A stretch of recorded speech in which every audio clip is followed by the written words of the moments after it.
Karnataka media news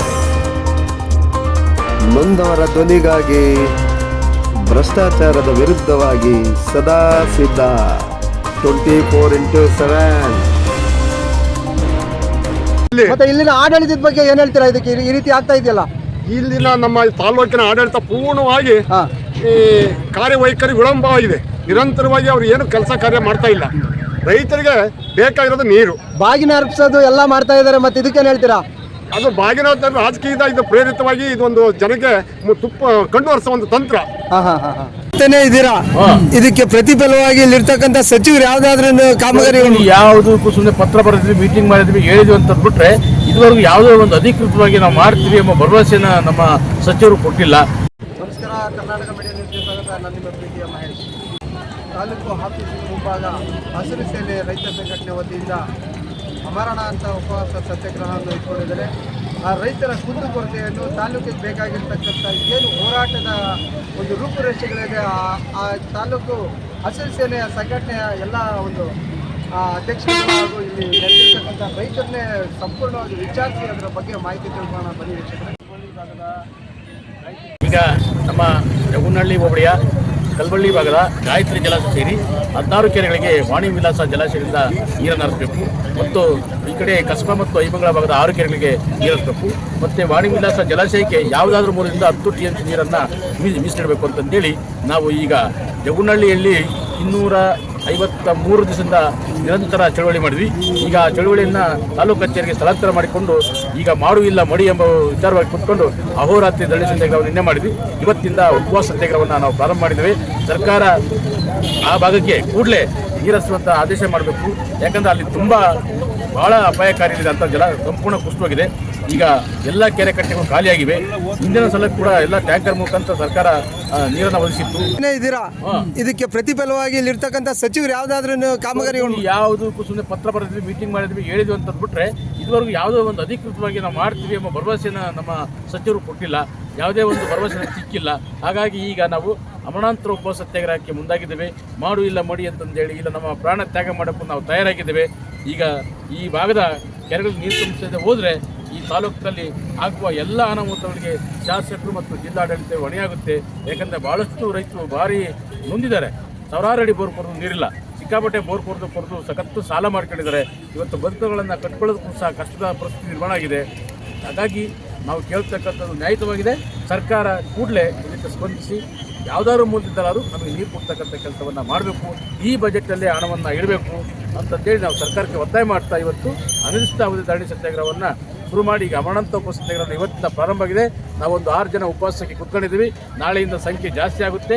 ಇನ್ನೂ ಅತಿ ಹೆಚ್ಚಿನ ಸಂಖ್ಯೆಯಲ್ಲಿ ರೈತರೆಲ್ಲ ಬಂದು ಇಲ್ಲಿ ಬೀದಿಯಲ್ಲಿ ಉಪವಾಸ ಕೂತ್ಕೊಳ್ಳುವಂಥ ಪರಿಸ್ಥಿತಿ ನಿರ್ಮಾಣ ಆಗುತ್ತೆ ಎಂಬುದು ಸರ್ಕಾರಕ್ಕೆ ಮನವರಿಕೆ ಮಾಡಬೇಕಾಗಿದೆ. ನಿಮ್ಮ ಹೆಸರು? ಜಯನವಪ್ಪ ಅಂತ. ನಮ್ಮದು ಹಿರಿಯೂರು ಜವನಹಳ್ಳಿ ಹೋದ ಕರಿಯಾಲಕರ ಅಂತ ಒಬ್ಬ ರೈತ. ಏನು ಸರ್, ಇವತ್ತು ಮೂಲ ಉದ್ದೇಶ ಇವಾಗ ಅಧ್ಯಕ್ಷರು ಕೂಡ ಮಾತಾಡಿದ್ದಾರೆ. ಈಗ ಇನ್ನೂ ನಿಮ್ಮ ಹೋರಾಟದ ಯಾವ ರೀತಿ ರೂಪುರೇಷೆಗಳಿದ್ದಾವೆ ಈಗ ಇವತ್ತಿಂದ? ಮತ್ತೆ ಏನೇನು ಮಾಡ್ತೀರಾ ಇವತ್ತಿಂದ? ಯಾವ್ಯಾವ ಹೋರಾಟಗಳಿದ್ದಾವೆ? ನಾವು ಜವನಹಳ್ಳಿ ಭಾಗದಾಗ ಸುಮಾರು 16 ಕೆರೆಗೆ ನೀರು ತುಂಬಿಸ್ಬೇಕು ಕಲ್ವಳ್ಳಿ ಭಾಗಕ್ಕೆ ಅಂತ ನಾವು ಹೋರಾಟ ಮಾಡ್ತಾನೆ ಬಂದ್ವಿ. ಪ್ರಪ್ರಥಮವಾಗಿ ನಾವು ಜವನಹಳ್ಳಿ ಪಂಚಾಯತಿ ಆಫೀಸ್ ಮುಂದೆ ನಾವು ಧರಣಿ ಸತ್ಯಾಗ್ರಹಕ್ಕೆ ಕಾರ್ಯಕ್ರಮ ರೂಪಿಸ್ಕೊಂಡ್ವಿ. ಅಲ್ಲಿ 253 ದಿನದ ಸತತವಾಗಿ ನಾವು ಧರಣಿ ಮಾಡ್ತಲೇ ಬಂದ್ವಿ. 53 ದಿನ ಸತತವಾಗಿ ಧರಣಿ ಮಾಡ್ತಲೇ ಬಂದ್ವಿ. 253 ದಿನದಲ್ಲಿ ವರ್ಷದ ಹತ್ರ ಬಂದ್ವಿ. ಹೌದು, 9 ಪ್ರತಿಫಲಕ್ಕೆ ಬರ್ತಾ ಇಲ್ಲ. ಏನು ಪ್ರತಿಫಲ ಸಿಕ್ಕಿಲ್ಲ ನಮ್ಗೆ. ಒಬ್ಬ ಇದಕ್ಕೆ ನಮ್ಗೆ ಸರ್ಕಾರದ ಪ್ರತಿನಿಧಿ ಆಗ್ಲಿ, ಜಿಲ್ಲಾಡಳಿತ ಆಗ್ಲಿ, ತಾಲೂಕು ಆಡಳಿತ ಆಗ್ಲಿ ಯಾರು ನಮ್ಗೆ ಸ್ಪಂದಿಸಿಲ್ಲ. ಹಾಗೆ ಹಂಗೆ ಈ ತರ ಧರಣಿ ಮಾಡುವಂತ ಸಂದರ್ಭದಲ್ಲಿ ಮತ್ತೆ ಇಲ್ಲಿನ ಆಡಳಿತದ ಬಗ್ಗೆ ಏನ್ ಹೇಳ್ತೀರಾ? ಇದಕ್ಕೆ ಈ ರೀತಿ ಆಗ್ತಾ ಇದೆಯಲ್ಲ, ಇಲ್ಲಿನ ನಮ್ಮ ತಾಲೂಕಿನ ಆಡಳಿತ ಪೂರ್ಣವಾಗಿ ಈ ಕಾರ್ಯವೈಖರಿ ವಿಳಂಬವಾಗಿದೆ. ನಿರಂತರವಾಗಿ ಅವ್ರು ಏನು ಕೆಲಸ ಕಾರ್ಯ ಮಾಡ್ತಾ ಇಲ್ಲ. ರೈತರಿಗೆ ಬೇಕಾಗಿರೋದು ನೀರು, ಬಾಗಿನ ಅರ್ಪಿಸೋದು ಎಲ್ಲ ಮಾಡ್ತಾ ಇದ್ದಾರೆ. ಮತ್ತೆ ಇದಕ್ಕೇನು ಹೇಳ್ತೀರಾ? ಅದು ಬಾಗಿನ ರಾಜಕೀಯದ ಇದು ಪ್ರೇರಿತವಾಗಿ ಇದೊಂದು ಜನಕ್ಕೆ ತುಪ್ಪ ಕಂಡು ಹರಿಸೋ ಒಂದು ತಂತ್ರ. ಯಾವುದೋ ಮಳೆ ನೀರು ಎಲ್ಲ ಬೇರೆ ಕಡೆ ಮಳೆ ಬಂತು, ನಮ್ಮ ಕೆರೆ ತುಂಬಿತು, ಅದಕ್ಕಾಗಿ ಬಂದವರು ಶಾಸ್ತ್ರ ನಾನು ತಂದೆ, ಭಗೀರಥ ಪ್ರಯತ್ನ ಮಾಡಿದೆ, ಮಾರಿಕಡಿಮೆ ಕೆರೆ ತುಂಬಿತು ಅಂತ ಹೇಳಕ್ ಒಂದು ಉದ್ದೇಶ ಇಟ್ಟ ಮಾಡೋ ಪ್ರಯತ್ನ ಬಿಟ್ಟರೆ ಅವರು ಹೆಸರು ಉದ್ದಕ್ಕೆ ಅಲ್ಲಿ ಮಾತಾಡೋ ಒಂದು ಪರಿಸ್ಥಿತಿ ಬಿಟ್ಟರೆ ರೈತರಿಗೆ ಯಾವುದೇ ತರವಾದ ಅನುಕೂಲ ಆಗ್ತಾನೂ ಇಲ್ಲ. ಬರೀ ಸಬೂಬ್ ಅಷ್ಟೇ, ಸುಮ್ಮನೆ ಕಣ್ಣುರಸ ಮಾತು. ಹಂಗಾಗಿ ಇದೇ ನಮ್ಮ ಮಾನ್ಯ ಲೋಕಸಭಾ ಸದಸ್ಯರು ಜಗಳಹಳ್ಳಿ ಭೇಟಿ ಕೊಟ್ಟಿದ್ರು. ಅವ್ರ ಹತ್ರ ನಾವು ಈ ಪ್ರಶ್ನೆ ಇದ್ದಾಗ ನಾವು ಇಡೀ ನಮ್ಮ ಜಿಲ್ಲೆಯ ಎಲ್ಲಾ MLA ಕರೆದು ಮೀಟಿಂಗ್ ಮಾಡಿ ಬೇಗ ನಿಮಗೆ ನ್ಯಾಯ ದೊರಕಿಸ್ತೀನಿ ಅಂತ ಹೇಳೋದರು ಇವತ್ತವರೆಗೂ ತಿರುಗಿಕೊಂಡು ನೋಡಿಲ್ಲ. ಹಾಗೇನೆ ಶಿರಾ ಶಾಸಕರು ಜಯಚಂದ್ರ ಅವರು ನಮ್ಮ ಜಗಳಹಳ್ಳಿ ಧರಣಿ ಸ್ಥಳಕ್ಕೆ ಬಂದಿದ್ರು. ನಿಮ್ ಧರಣಿಗೆ ನಾನು ಸಹ ಸಹಮತ ಇದೆ, ನಿಮ್ಗೆ ಅವಶ್ಯಕತೆ ಇದೆ, ನೀರಿನ ತೊಂದರೆ ಇದೆ, ರೈತರ ಬಗ್ಗೆ ನನಗೆ ಕಾಳಜಿ ಇದೆ, ನಾನು ನಿಮ್ಮ ಸಚಿವರ ಹತ್ರ ಮಾತಾಡಿ ನ್ಯಾಯ ದೊರಕಿಸಿಕೊಡ್ತೇನೆ ಅಂತ ಹೇಳೋದ್ರು. ಅದರಿಂದಲೂ ಏನೂ ಪ್ರಯೋಜನ ಆಗಲಿಲ್ಲ. ಹಾಗೆ ಸಚಿವರ ಕಡೆಯಿಂದ ತಾಲೂಕಿಗೆ ಅನುಕೂಲ ಆಗಿಲ್ಲ. ಶಿರಾ ತಾಲೂಕಿಗೆ ಆಗ್ತಾ ಇದೆ. ಶಿರಾ ತಾಲೂಕಿಗೆ ಮೊದಲೇ 3 TMC ನೀರು ಬೇಕಾಯ್ತು, ಅವರು ಕೃಷ್ಣಾ ಜಲದಿಂದ ತಗೊಂಡೋಗ್ಬಿಟ್ರು. ಅವರು ಏನ್ ತಾಲೂಕಿಗೆ ಬೇಕೋ ಅವ್ರಿಗೆ ಇಚ್ಛಾಶಕ್ತಿ ಇತ್ತು, ಅವರ ಮತದಾರರಿಗೆ ಕೃತಜ್ಞತೆ ಹೇಳ್ಬೇಕಾಯ್ತು, ಅವ್ರ ಅನುಕೂಲ ಅವ್ರು ಮಾಡಿದ್ದಾರೆ. ನಮ್ಮ ಶಾಸಕರು, ನಮ್ಮ ಮಂತ್ರಿಗಳು ನಮಗೂ ನೀರಾವರಿ ಬಗ್ಗೆ ಏನೂ ಇಲ್ಲ, ಕೇಳದೆ ಬೇಡ. ಈಗ ಮತ್ತೆ ಈಗ ಮುಂದಿನ ಯಾವ ರೀತಿ ಬೇಡಿಕೆಗಳನ್ನ ಈಗ ಸಚಿವರಿಗೆ ಇಡ್ತಾ ಇದ್ದೀರಾ? ಮತ್ತೆ ಮುಂದೆ 253 ದಿನ ಏನ್ ಧರಣಿ ಮಾಡಿದ್ರು ನೀವು ಸ್ಥಳಕ್ಕೆ ಬರಲಿಲ್ಲ, ಇದು ನಿಮ್ ಗಮನಕ್ಕೆ ಬಂದಿಲ್ವೇನೋ ಗೊತ್ತಿಲ್ಲ. ಆದ್ರೆ taluk head quarter taluk office ಮುಂದೆ ನಾವು ಧರಣಿ ಮಾಡಿದಾಗ ನಿಮ್ಗೆ ಗಮನಕ್ಕೆ ಬರುತ್ತೇನೋ ಅಂದ್ಕೊಂಡು ನಾವು ಧರಣಿ ಸತ್ಯಾಗ್ರಹ ಮುಂದುವರಿಸ್ತಾ ಇದ್ದೀವಿ. ಈಗ ಮುಂದೆ ಇನ್ನು ಅಮರಣ ಅಂತ ಉಪವಾಸ ಸತ್ಯಾಗ್ರಹ ಮುಂದುವರಿಯುತ್ತೆ. ಇದು ಅಮರಣ ಸತ್ಯಾಗ್ರಹ ಮುಂದುವರಿಯುತ್ತೆ. ಇನ್ನು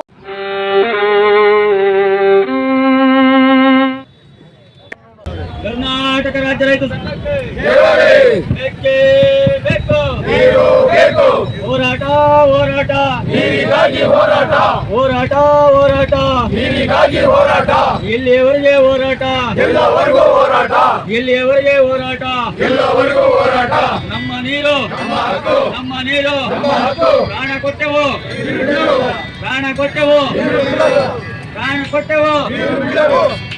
ಹೋರಾಟ ಕರ್ನಾಟಕ ರಾಜ್ಯ ರೈತ ಸಂಘಕ್ಕೆ, ಹಸಿರು ಸೇನೆಗೆ, ರೈತ ಹೋರಾಟಕ್ಕೆ, ರೈತ ಚಳವಳಿಗೆ.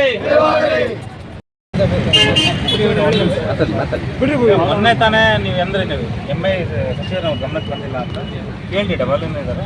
ಚರ್ಚೆ ಆಗಿದೆ ಇದ್ರ ಬಗ್ಗೆ, ಅಧಿಕಾರಿಗಳಂತ ಚರ್ಚೆ ಆಗಿದೆ, ಮಿನಿಸ್ಟ್ರಿ ಗಮನದಲ್ಲಿದೆ. ಅದು ಯಾವ ಇದರಲ್ಲಿ ಅವರು ಮಾತಾಡಿದ್ರೆ ನಮಗೂ ಮಾಹಿತಿ ಇಲ್ಲ. ಮೊನ್ನೆ ಕೂಡ ಚರ್ಚೆ ಆಗಿದೆ, ಬಜೆಟ್ ಡಿಸ್ಕಷನ್ ನಡೀತಾ ಇದೆ. ಇದು ನಿರಂತರವಾಗಿ ನಾನು ನಮ್ಮ ಟ್ರಾನ್ಸ್ಫರ್ ಮಾತಾಡಿದ್ದೆ, ಮಾತಾಡಿದೆ ಗಮನದಲ್ಲಿದೆ. ಅದು ಪಿಕ್ಚರ್ನಲ್ಲಿದೆ, ನಿಮಗೂ ನಾನು ಬೆಳಿಗ್ಗೆ ವಾಟ್ಸಪ್ ಮಾಡಿದ್ದೀನಿ. ಏನಾಗಿದೆ ಅಂತ ಪ್ರತಿಯೊಂದು ಮಾಹಿತಿ ಇದೆ. ನಮ್ಗೆ ಅಲೋಕೇಶನ್ ಎಷ್ಟಾಗಿದೆ, ಈಗ ವರ್ಕ್ ಏನಂತದಲ್ಲಿದೆ, ಅದು ನಾವು ಯಾವ ಸ್ಕೀಮ್ನಲ್ಲಿ ನೀರು ತರಬೇಕು, ಇಷ್ಟು ಯಾಕೆ ತಗೊಳಕ್ಕಾಗುತ್ತಿಲ್ಲ ಅಂತ ಎಂಜಿನ್ ಮಾತಾಡಿದ್ದೀವಿ ನಾವು. ಸಮುದ್ರ ಮಟ್ಟದಲ್ಲಿ ಮೇಲಿದೆ ನಮ್ಮ JJL.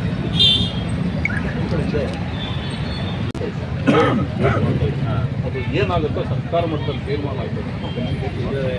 ದಯಮಾಡಿ ನೀವು ಮಾಡೋಕ್ಕಿಂತ ನಿಮ್ಮ ಅಧಿಕಾರಿಗಳು ನೀರಿಲ್ಲ ಅಂತ ಹೇಳಿ ಮಾಹಿತಿ ಕೊಟ್ಟರಲ್ಲ, ನೀರಿಲ್ಲ ನೀರು ಕೊಡೋಕ್ಕೆ ಅಂತ ಹೇಳಿದಾಗ ನಾವು ಏನು ಹೇಳೋಣ? ನಾವು ನೀರು ಇದೇ ಇಲ್ಲ ಅಂತ ಕೊಡಲ್ಲ, ನಾವು ಏನಿದೆ ಅದು ಕೊಡ್ರಿ ಅಂತ ಆ ಮಾಹಿತಿ ಕೊಡ್ತೀವಿ. ಈಗ ನಿರ್ಧಾರ ಮಾಡಬೇಕಾಗಿರೋದು ಸರ್ಕಾರ ಮಾಡಬೇಕು. ಸರ್ಕಾರದ ಕಾರ್ಯದರ್ಶಿಗಳೇ, ನೀರಾವರಿ ಕಾರ್ಯದರ್ಶಿಗಳೇ ನೀರಿಲ್ಲ ಕೊಡಲಿಕ್ಕೆ ಕೊಟ್ಟಾಗ ನಮ್ಗೆ ಯಾವ ಭರವಸೆ ನಮಗೆ? ನಮಗಂತೂ ಇನ್ನೂ ಯಾವುದೋ ರೈಟಿಂಗಲ್ಲಾಗಲಿ ಪ್ರೊಸೀಡಿಂಗ್ಸ್ ಆಗಲಿ ಇನ್ನೂ ಬಂದಿಲ್ಲ ಸರ್. ಬಟ್ ಒಂದೇ ನಿರಂತರವಾಗಿ ಚರ್ಚೆಗಳು ಮೀಟಿಂಗ್ಗಳು ಎಲ್ಲರಿಗೂ ನಮಸ್ಕಾರಗಳು. ನಾವು ಮಾನ್ಯ ಜಿಲ್ಲಾಧಿಕಾರಿಗಳ ಪರವಾಗಿ ನಮ್ಮ ಈ ಒಂದು ಬಂದಿದ್ದೀವಿ. ಮುಖ್ಯವಾಗಿ ಜಿಲ್ಲಾಡಳಿತದ ಮನವಿ ಏನೆಂದರೆ, ಈಗಾಗಲೇ ತಮ್ಮೆಲ್ಲರಿಗೂ ಗೊತ್ತಿರುವಂತೆ ಇದೊಂದು ಕೆರೆಗಳಿಗೆ ನೀರು ಹರಿಸುವ ಯೋಜನೆಯನ್ನು ತಾವೇನು ಯೋಜಿಸಿಕೊಂಡು ಉಪವಾಸ ಸತ್ಯಾಗ್ರಹವನ್ನು ನಾವೆಲ್ಲ ಹಮ್ಮಿಕೊಂಡಿದ್ದೀರಿ. ಕನ್ನಡ ಪ್ರಕಾರವೇ ಈಗಾಗಲೇ ಮಾನ್ಯ ಸಚಿವರ ಮಟ್ಟದಲ್ಲಿ ಮತ್ತು ಜಿಲ್ಲಾಧಿಕಾರಿಗಳ ಮೂಲಕ ಸರ್ಕಾರಕ್ಕೆ ಮತ್ತು ಕಾರ್ಯದರ್ಶಿಗಳಿಗೆ ನಿರಂತರವಾಗಿ ರವಾನೆ ಆಗ್ತಾ ಇದೆ. ರವಾನೆ ಫಲಪ್ರದವಾಗುವಂತಹ ಸಂದೇಶಗಳು ಸಹ ನಮಗೆ ಬರ್ತಾ ಇದ್ದಾವೆ. ಆದ್ದರಿಂದ ಅವರು